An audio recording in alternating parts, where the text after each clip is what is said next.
It's time for the Ward Scott Files, hosted by John Martin. Join the Salty Dog and his captain, Ted Yoho. Search for the Ward Scott Files on Facebook, Vimeo, and over 30 audio platforms, including Apple and Spotify. Now here's your host, the Salty Dog, John Martin.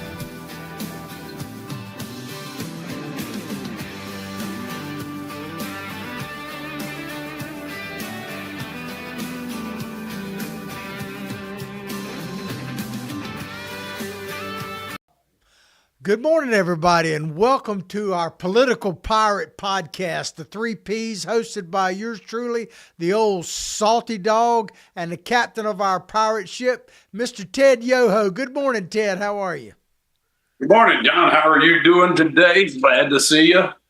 Absolutely. Well, I'm here in studio. We're at Celebration Point, Spurrier's Gridiron Grill. Ted is on remote location piping it in, but we're here and we're going to talk about, the 3 Bs. We're going to start out the show with the 3 Ps, but we start out this show with the 3 Bs. The big, beautiful bill is currently being debated literally as we're speaking right now.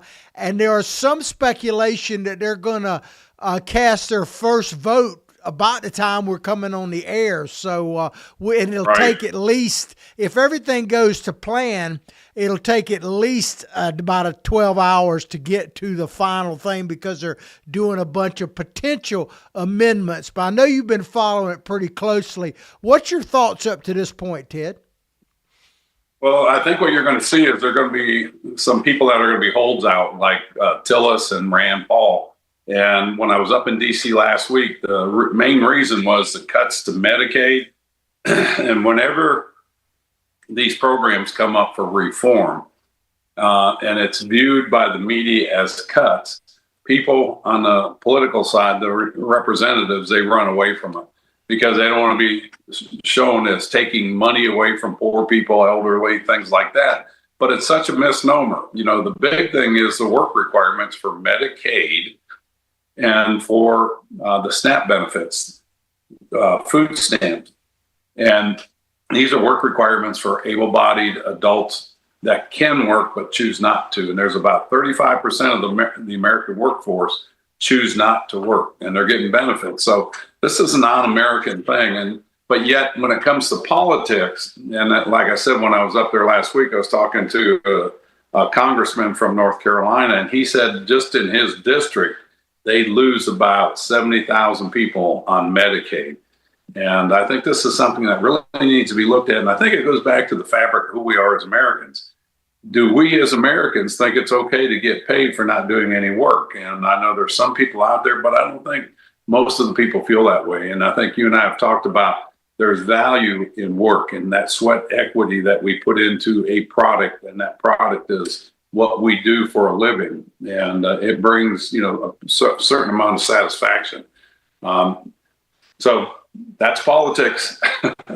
Yeah, well, everything for free. We're seeing the impacts of that in the New York mayor's race as well. But let me just ask you a few questions about the Medicaid portion of that, because I study it pretty carefully, probably much more than the average person, but I still don't totally understand it. And you mentioned a couple of things, so I'm just going to throw out my general knowledge of it. And I say up front, I could be wrong about this, but you mentioned about the eligibility and how quite a few people are on it, that 35%, I think was the number you just used, that are not really, shouldn't necessarily be on it because they're not actually working.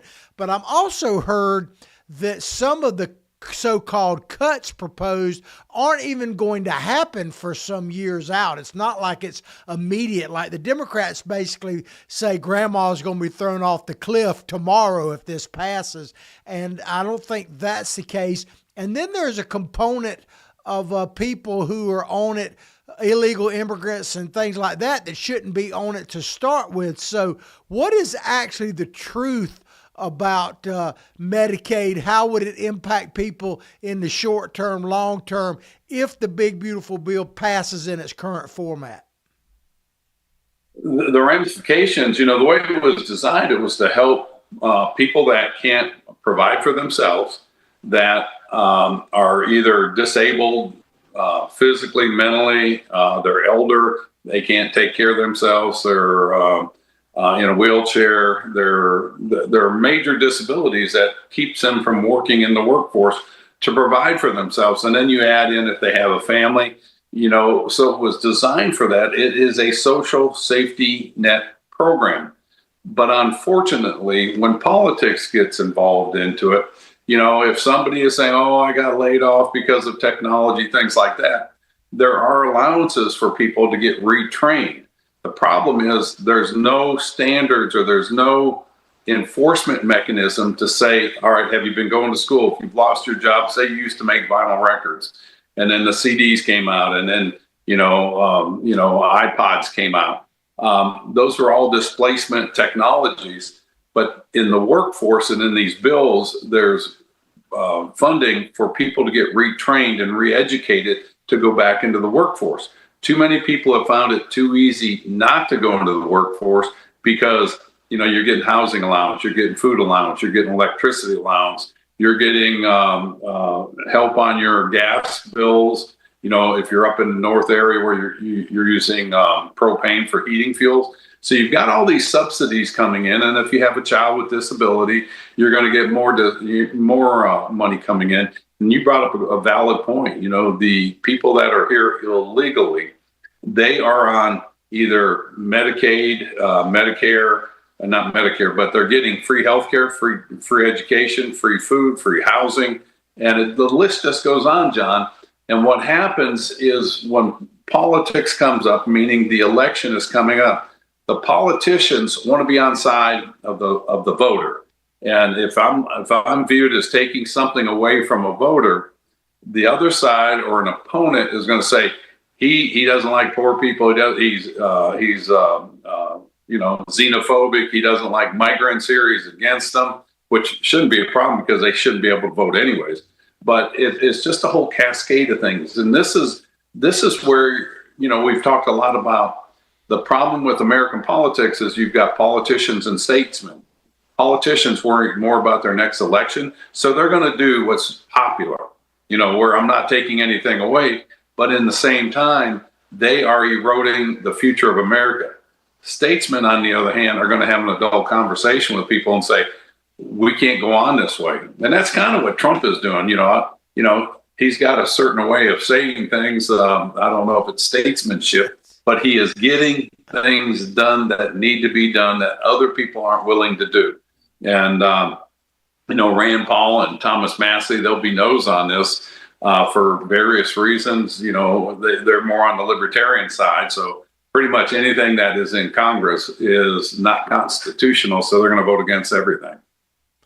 Yeah, well, you mentioned Trump's methods, if you will, and how he treats certain things. Well, there's been some fallout already because you mentioned Tom Tillis of North Carolina, who's come out opposed to the big, beautiful bill, and right. Rand Paul and some others in the House as well.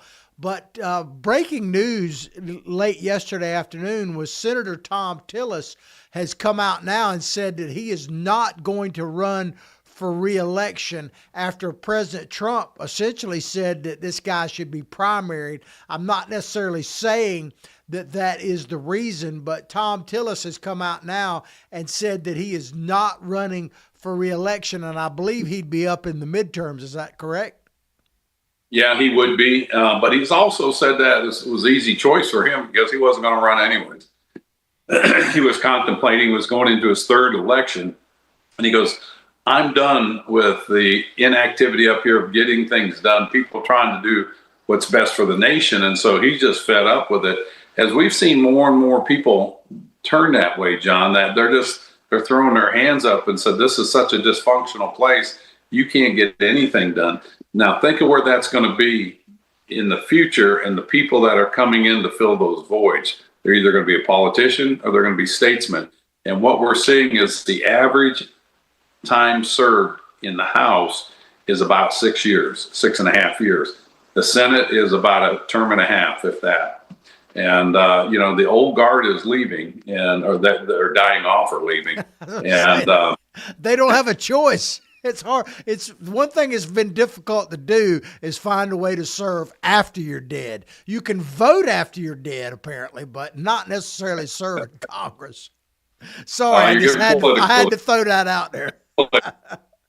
I know it, but no, I mean that's what's going on, and you have to think where this country will be in about 5 to 10 years, if not sooner. You know, if we keep throwing people in there like the Jasmine Crockett's or Ilhan Omar, or the AOCs, or the guy up in New York that just got elected, more and more is coming out about him, about how much he's going to be a radical. I mean, it's really showing up now.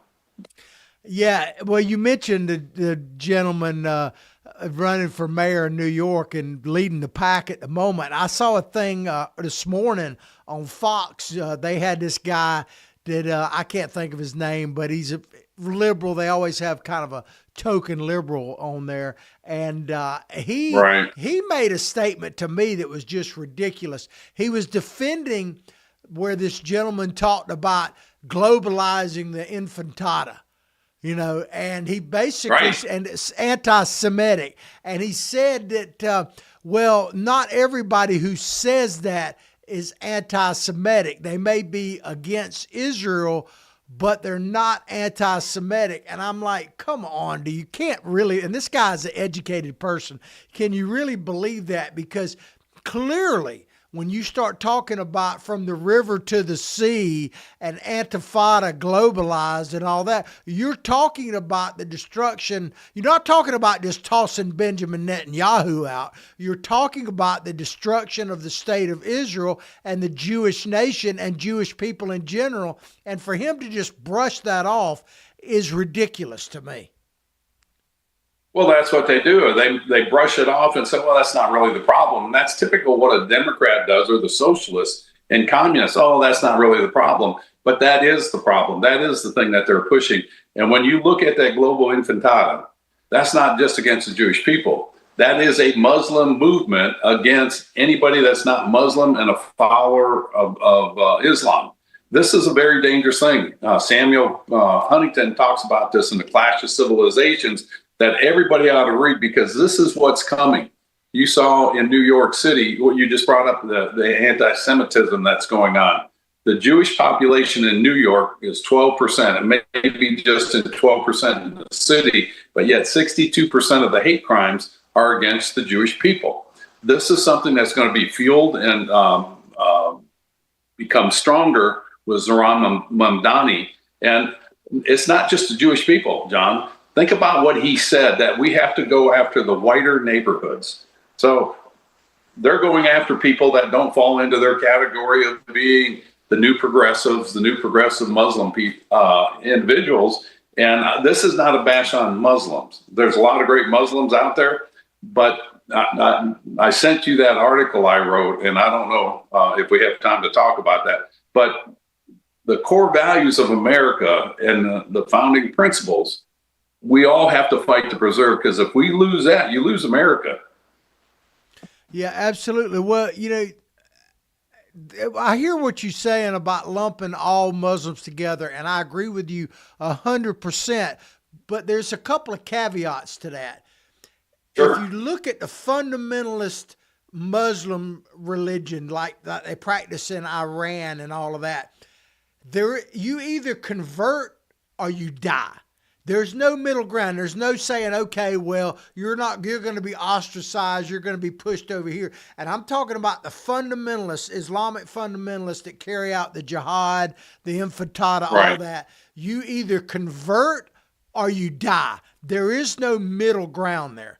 And then the other thing, I've been doing some guest hosting on a show on Survival Dispatch. And one of the guys that I quite frequently am on panel with is a gentleman that's a former Green Beret. I know there's no such thing as a former Marine, but a former Green Beret. And he spent extensive combat veteran, injured in the Middle East. I can't remember if it was in Afghanistan or in Iraq, but he's been in both. And he said something really fascinating to me. He said, yes, there are moderate Muslims in these villages and places he was in extensively, But the problem is, and this is where I think it could impact Right. America, is that even where they're moderate Muslims, if a fanatical person comes into that neighborhood, the moderates, by fear or whatever, always gravitate towards that, the hardcore.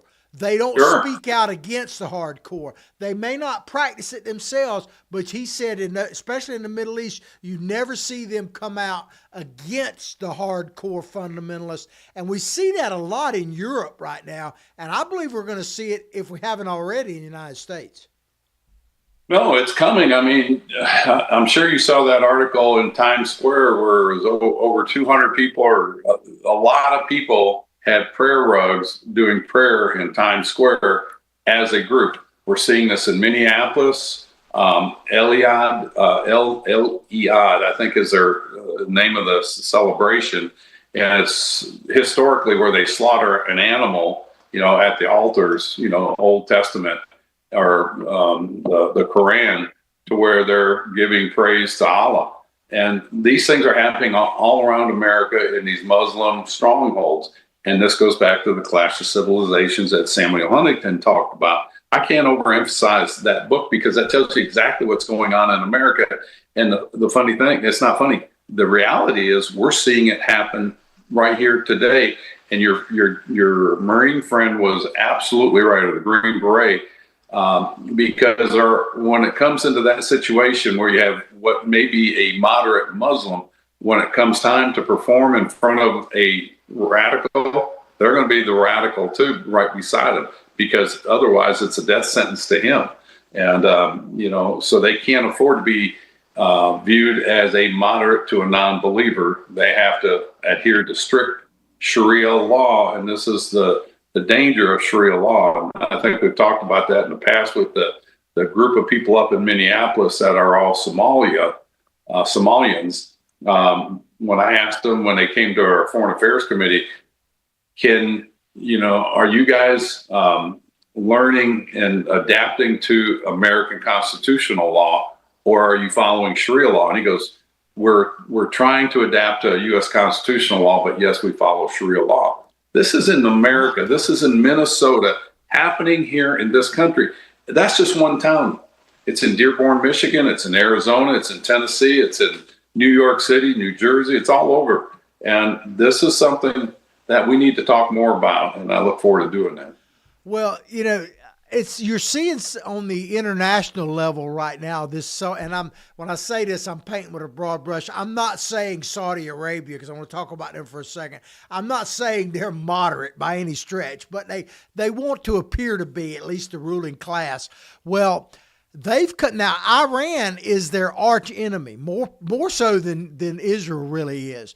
Right. But they've come out now because the question has come up now that they've got supposedly a peace with Iran, and however that works out. I don't totally trust that yet, might not for some time. But are other nations, President Trump was asked this in an interview yesterday, are other nations going to join the Abraham Accords? And he mentioned Saudi Arabia is interested in it. But I also heard that Saudi Arabia now has made a statement that they're not going to join the Abraham Accords unless there's a two-state solution, basically. Now, Right. You know good and well that they don't support Hamas, because Hamas is a puppet of Iran. And Hamas Right. and Houthis and people like that, Hezbollah, that are Iran's puppets, have wreaked havoc on Saudi Arabia. So they don't support that, but publicly they can't come out against it for the very reason we were just talking about. So Exactly. if you got a powerhouse like Saudi Arabia, Ted, that can't speak what they truly believe, how is the average Muslim in a neighborhood in Detroit going to do that? You know what I think it shines a light on a broader problem. No, it does. And that's the world of politics, because it's like when the Palestinians, the Saudi Arabians couldn't really come out and attack the Palestinians because they're of the Muslim world. And they were saying, well, they should go to Jordan. Well, Jordan's got millions of refugees already. It's a tinderbox. But yet on the backside, Saudi Arabia is like, we don't want anything to do with the Palestinians, send them over there. But their face in the public, oh, we're supportive of them to a certain extent, but we don't want them living here. And you're absolutely right. They can't support them, but they can't go against them publicly, but they really don't want to support them either. And so that's why you have these conflicts. And if they were to come into the Abraham Accord, which I hope they do, because it sends a really strong message. You've already got the UAE in it. You've got Qatar in it. You've got the United States and Israel in it. I was there when they did that at the White House on the front lawn. And it was really a very unique, moving experience, because it was the first time in my lifetime that we've seen these countries that have always been at each other come together. And you're like, you know what, there is a time for peace. Hopefully this will build on that. But, again, the radical fractions, again, have taken over. And I agree with Saudi Arabia. I think there should be a two-state solution, but that should be between Palestine and Israel to work out. And Israel has offered that multiple times to the Palestinians, who have refused it every time. Yeah, well, the way I feel about the two-state solution is that they already really had that two-state solution, and the Palestinians blew it, because they had a chance, even though it wasn't officially two-state. If they'd have taken care of their business like they should have, I don't think we'd be in this situation. But I wanted to get back on this idea of these holdouts, for instance, like Rand Paul, and I'm trying to lump everybody in the same thing, but I think you're uniquely able to answer this question, Ted, because we hear the word compromise. Now, I realize there are certain things you cannot compromise, and the left has made it very difficult to compromise with him. But there's the difference between a principled stand and uncompromising, because people tend to forget this. Our founding fathers, and I have a picture of just a handful of the key ones at the beginning, they weren't all on this. They weren't all on the same page. They weren't. I mean, Hamilton and Jefferson were like polar opposites, and so was Adams and others. They were not on the same page in anything, but they had to compromise at some point in order to get what was for the greater good. So I ask that to say, at what point do you hold out? Like, I don't want to pick on any one person, but like, we'll just say Rand Paul. I know he's a principled guy. I know you and him have known each other for a while. But at what point is your principled stand actually giving victory potentially to the very people that you oppose the most, which is the radical leftists? Where do you find a way to compromise and be principled at the same time? Because I don't see any way that you can stand one way 100% and be uncompromising, because that's not how our republic actually was founded. I just want your thoughts on that. No, and I think what you brought up, I think is the crux of the problem, because the people today, like your Rand Pauls and Thomas Massie, look at every decision as a finite decision, instead of looking at, you're not going to solve this problem by being no on everything on this bill. All right. And it would be like being on the Titanic. The boat is sinking. America's $37.4 trillion in debt, paying over $3 billion a day in interest. America is sinking. So the Titanic is sinking, but they want to argue what we're going to serve at lunch or dinner and how we're going to line the deck chairs.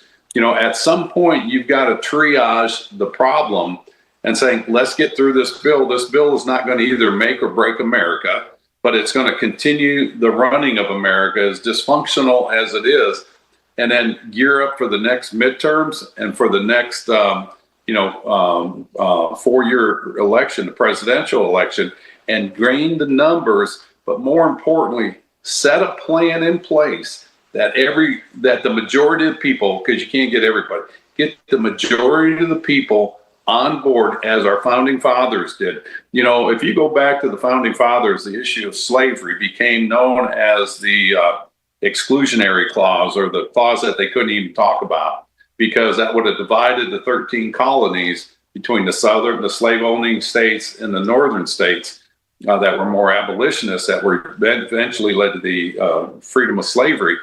But there was a clause that they could not speak about for 20 years. And it was a clause, it was the issue of slavery. So the Constitution was signed in 1789. The slavery issue, as they all agreed to, wouldn't be talked about for 20 years. It came up in 1809. They waited to 20 years. And this is what they should do in Congress. You're not going to fix these things overnight. You're not going to out argue anybody or out filibuster anybody on these arguments. But how about compromising? Say, all right, let's talk and I talked to one of the guys up in D.C., one of the congressmen that told me 70,000 of his constituents would lose Medicaid with this bill. And I says, why can't we look at this and say, let's transition over a 5-year period of time or a 10-year period of time and put these stipulations in there that if you're able to work, you got to do this, this, and this, or do it over a 2-year period of time instead of just saying tomorrow when we sign this bill, this goes into effect. And that's really, I think, the way they need to compromise. And I believe that's the way they did it in the older days with as much I've read about our founding fathers and the history and the development of this nation. Well, we're going a little long in this segment, but I want to make one more point before we go to commercial break and get your feedback on it.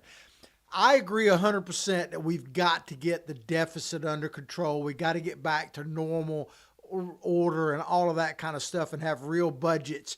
But the one thing that I trust in Donald Trump, and looking back over his career and his first administration, is I do believe that if given the little bit more leeway, he can grow us financially to the point in the country, and he's already doing it, where some of this can be resolved by the sheer amount of economic input coming into the country. I'm not saying we don't need to cut, don't misunderstand me, but I do think that people aren't really looking at what Trump is capable of doing if he has the right cooperation to expand the economy and the revenue, because everybody looks at taxes and the revenue as spending. But if you have a greater economy, the revenue will come in, and Trump already proved that. So I just wonder what your thoughts are on that before we go to commercial break.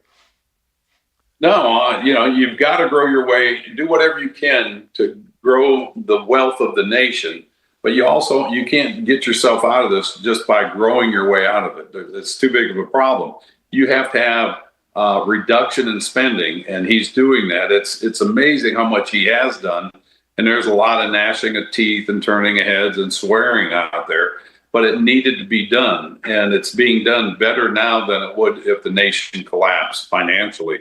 And so it's a combination to get ourselves out of this mess. Is you've got to grow and you've got to reduce debt, but then you have to reform these programs too, John, because again, Medicaid, if you've got an able-bodied person that's able to work and chooses not to, you've got to make it where it's unpopular and get them off of that, and then get the federal government out of those things they shouldn't be doing.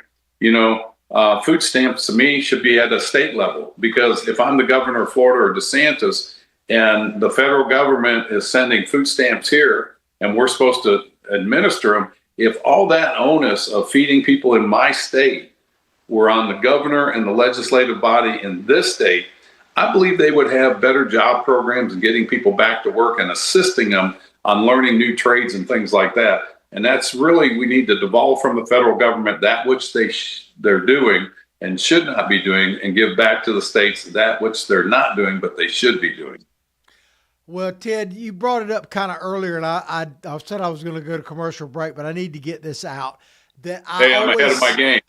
Well, I always say, you heard me say it, if I say it, it bears repeating, that we're never going to elect a government that's better than us, the people. So I think the American people are going to have to hold themselves to a higher standard as well, and not just accept all this, everything is free. There is a price to be paid. And if we're unwilling to do that collectively as a nation, I don't know that any politician is going to solve the problem. No, they won't. A politician by themselves won't.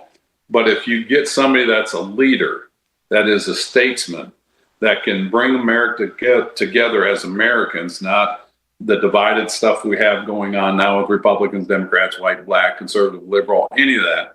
We're all Americans in this. And if you have a leader saying this way, and we've had them in the past, you look at Reagan, you look at John Kennedy, those are the ones that really did this. And Trump is trying to do it now, but we're so fractured. You got the likes of Jasmine Crockett out there. It doesn't matter what anybody does. And it's like Trump said at the State of the Union, or his form of the State of the Union, it doesn't matter what I do. They'll never clap for me. They'll never stand up. They'll never stand up for this nation.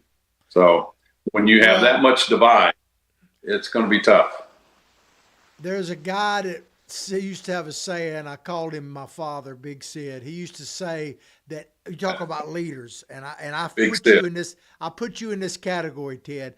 Oh man, he said this. He said anybody can lead people where they want to be. He said a true leader takes people to where they need to be. And that's exactly right. That's what we need. That's a big Sidism. Absolutely. Anybody can take people where they want to be, but only a true leader can take people where they need to be. We're going to go on commercial break right now. Please like our show and what we're doing. Spread it far and wide. Support our sponsors. And if you'd like to be one, look at that little moniker you'll see on your screen occasionally says Contact Freddie. Oh, and become Freddie. one of our sponsors. Absolutely. We'll be right back, Ted.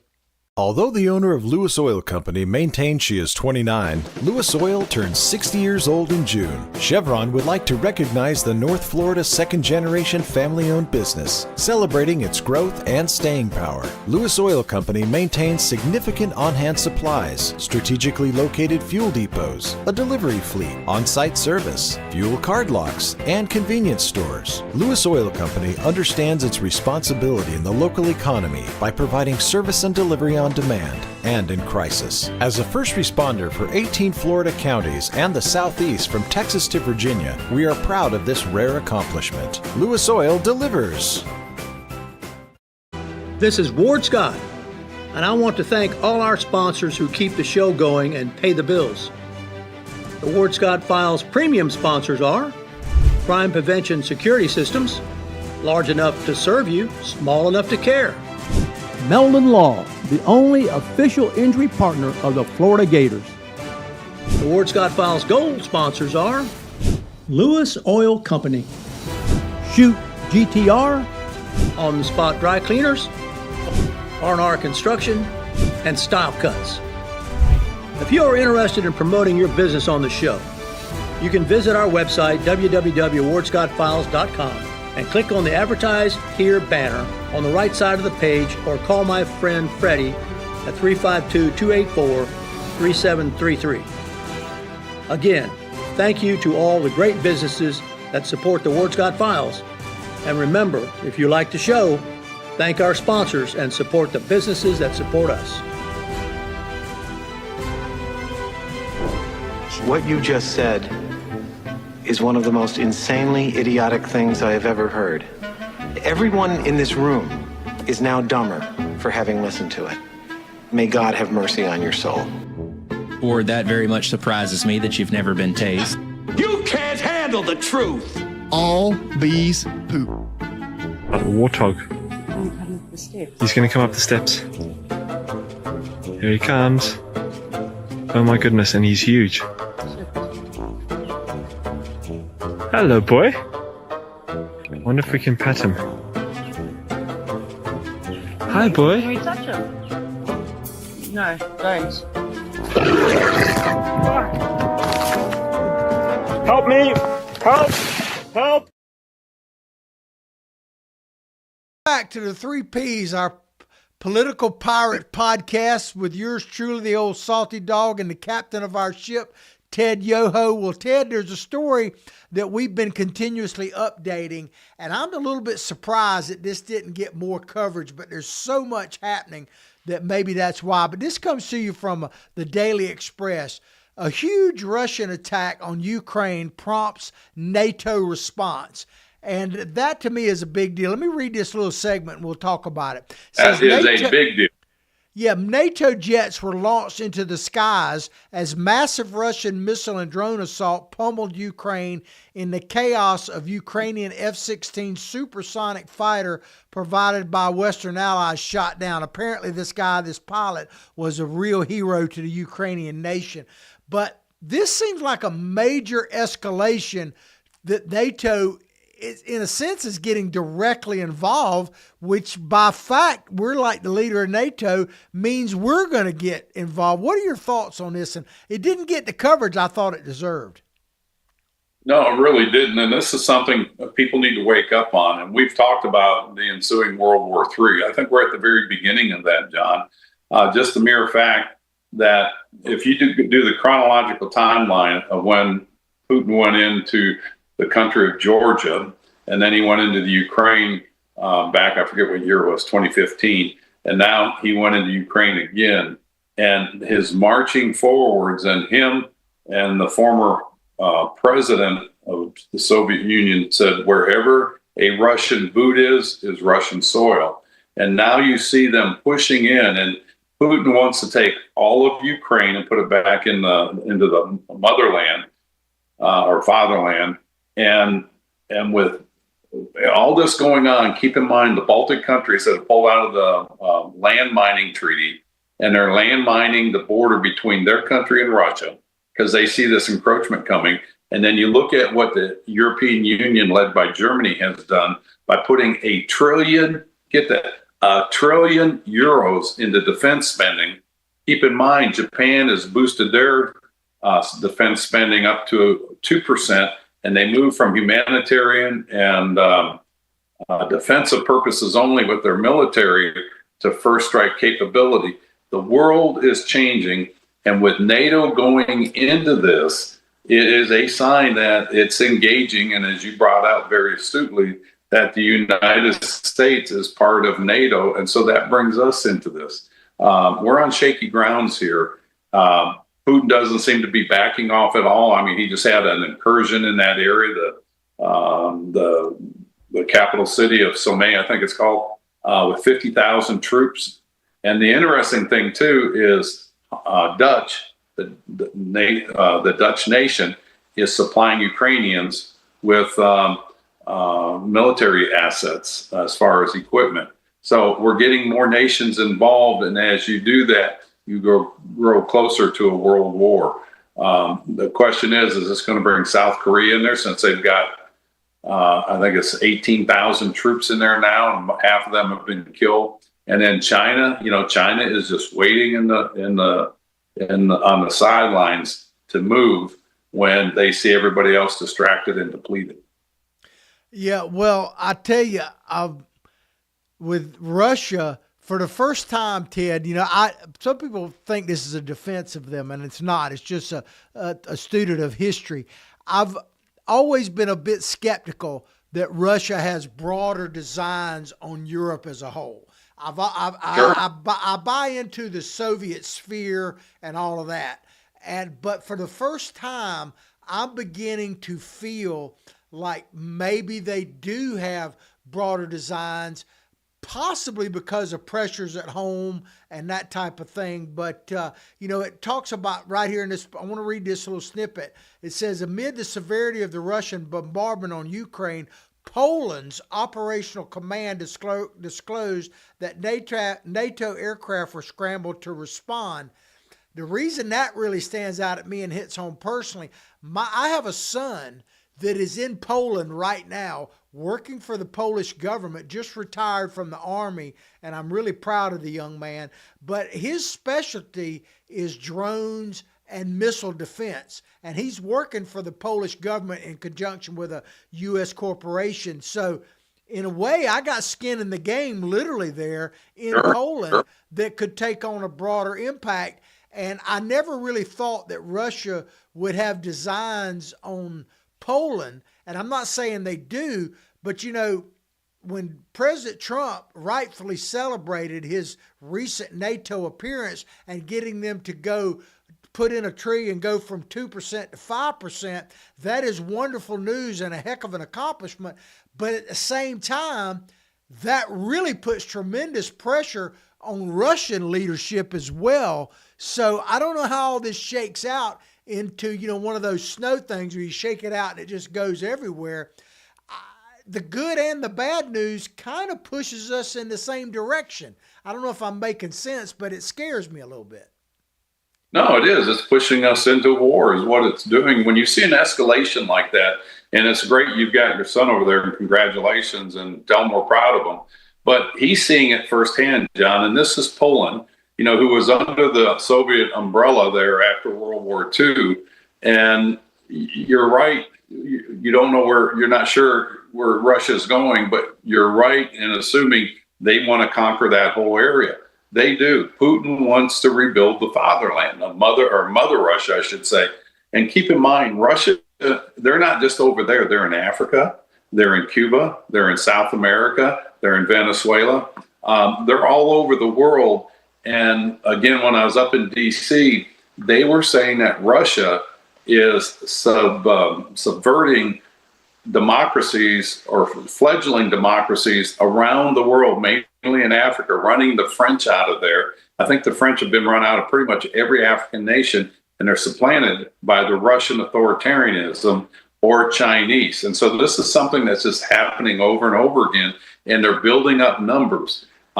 People need to wake up, because if this does escalate into a war, people are going to say, well, I didn't know this was going on. Well, it's going on right now. Wake up. And this is why, when we get into our country, we're going to have these silly political fights about DEI and wokeism and transgenderism. When you triage the problems facing not just our nation, but the world, nobody cares about that garbage. When it comes down to, you're dropping bombs on people, people are starving from famine due to these refugees.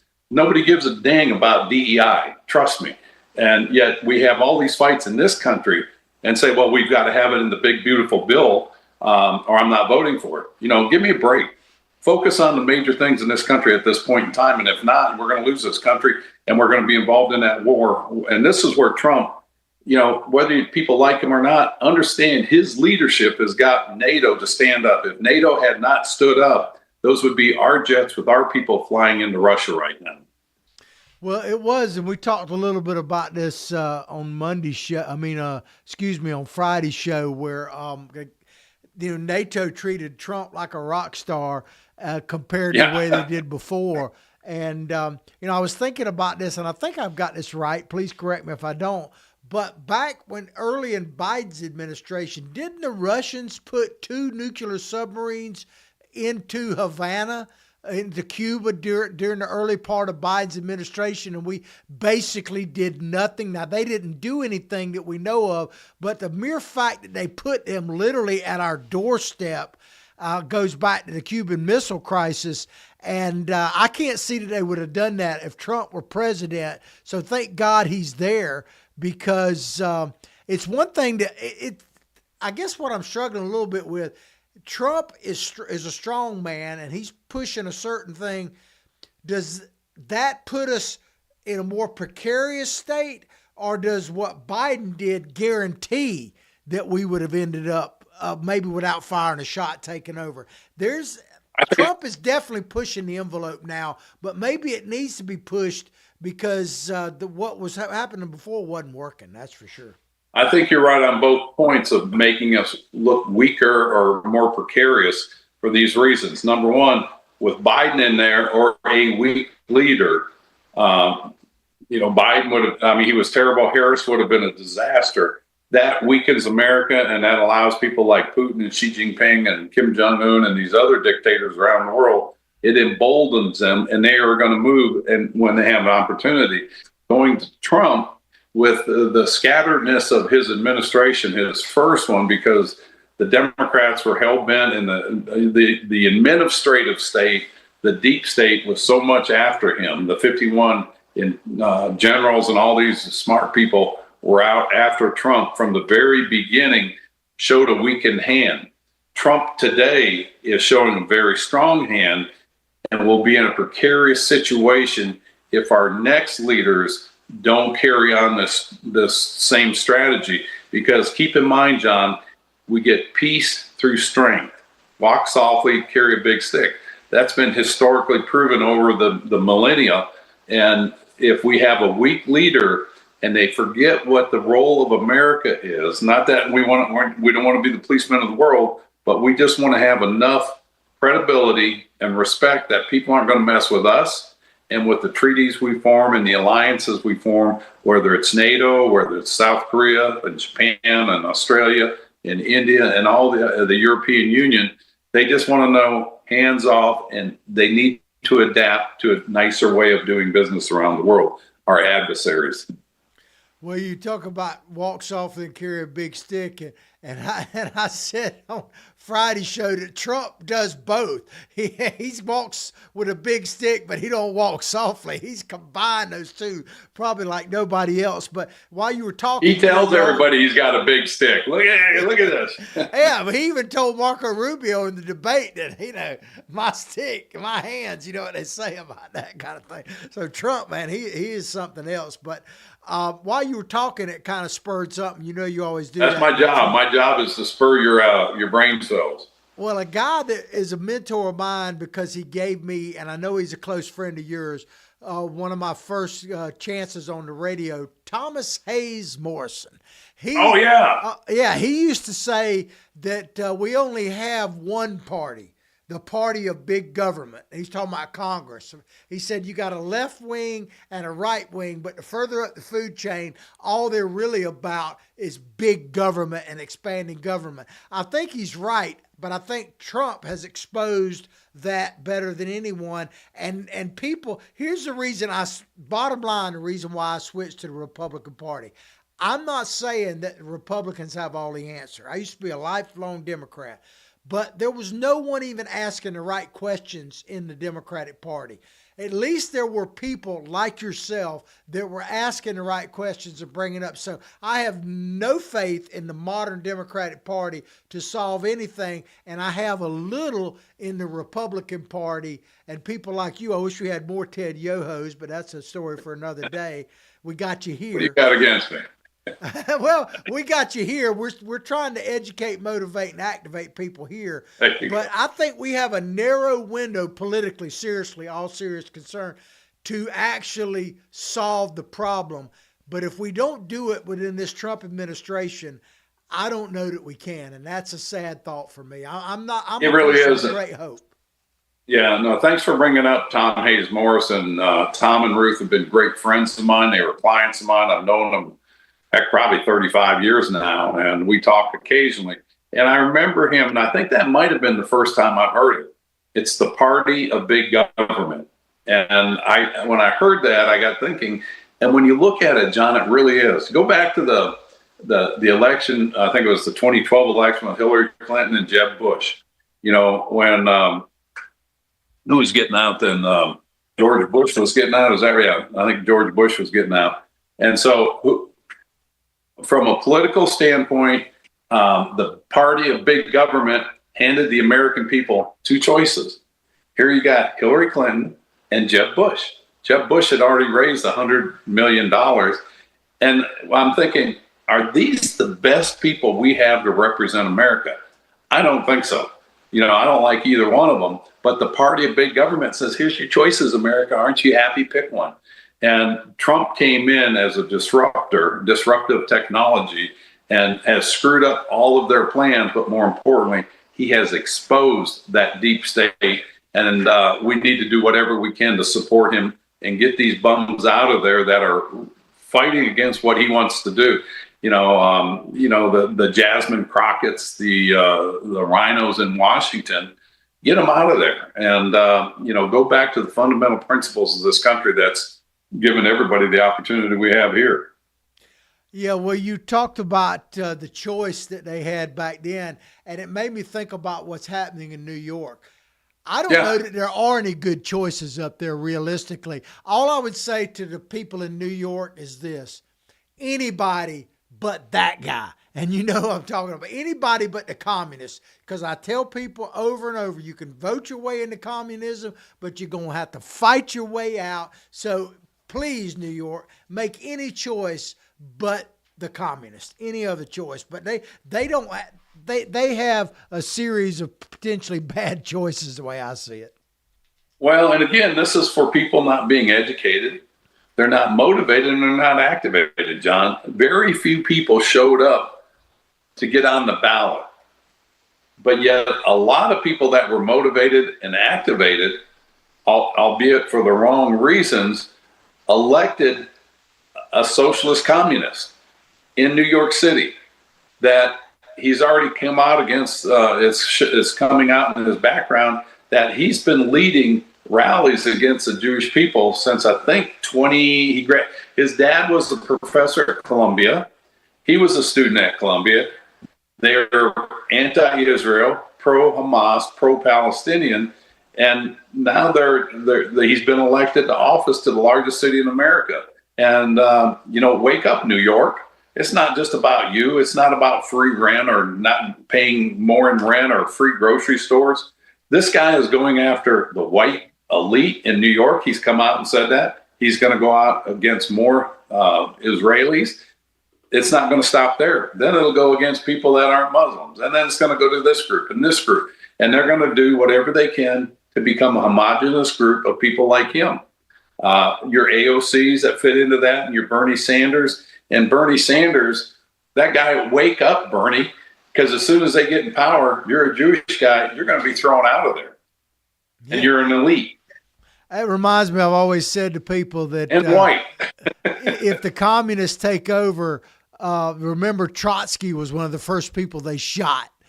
So a lot of these people, I mean, I'm not advocating for violence, but a lot of these people that are standing up for communism, if they actually that's borderline, John, that's borderline. They would be the first people, they'd be the first people executed. But